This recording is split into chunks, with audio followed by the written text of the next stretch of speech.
What's up? This is Devin with the CRP. If you have not liked us on Facebook, YouTube, please go and do so. If you like this content, like it, share it, leave a comment, whatever you want to feel that it's worth.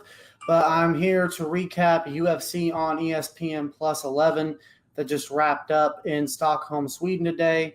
And it was headlined by a big light heavyweight contender matchup between Anthony Lionheart Smith and Alexander the Mauler Gustafsson.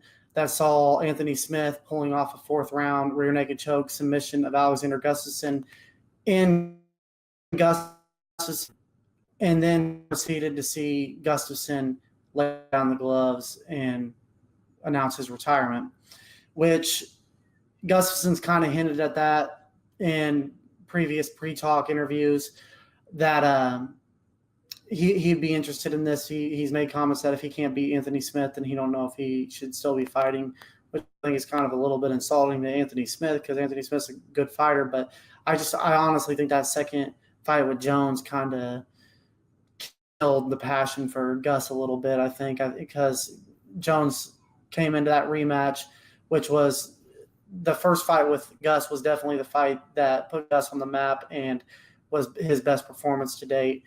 And Jones just really improved on all the mistakes he made in the first fight and came back and definitely executed a better game plan in the rematch.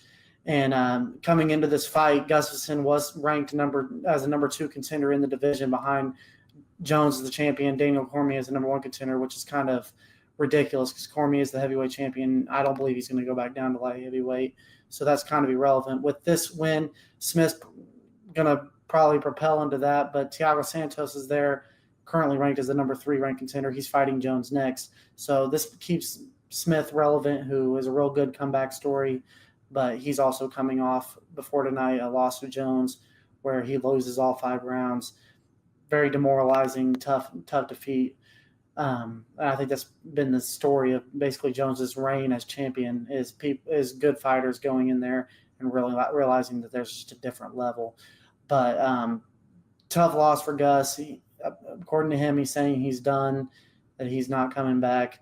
And tough loss. We're going to cover this a lot more on the podcast moving forward.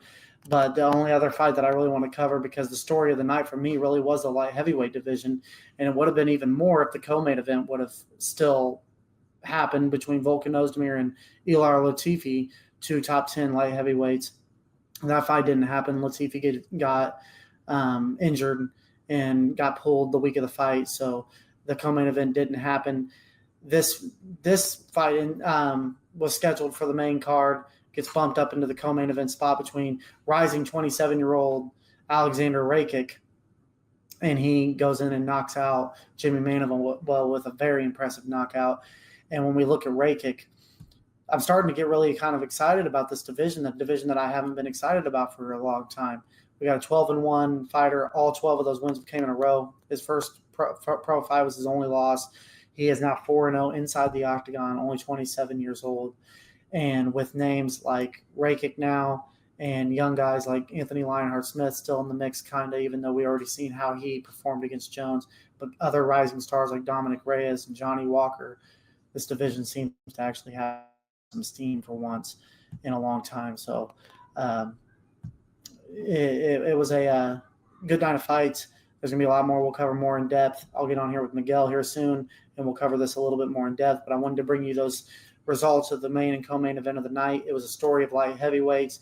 Anthony Lionheart Smith beats Alexander Gustafsson, former title contender, pushed Daniel Cormier and John Jones to the limit, lays down the gloves apparently in his hometown, in his home country. And then Alexander Rakic, a new name to look forward to, comes in and beats the number 11th ranked Jimmy Manuwa. He'll have a ranking after this night, and we have a new young contender. Check it back into the CRP later for your more MMA news.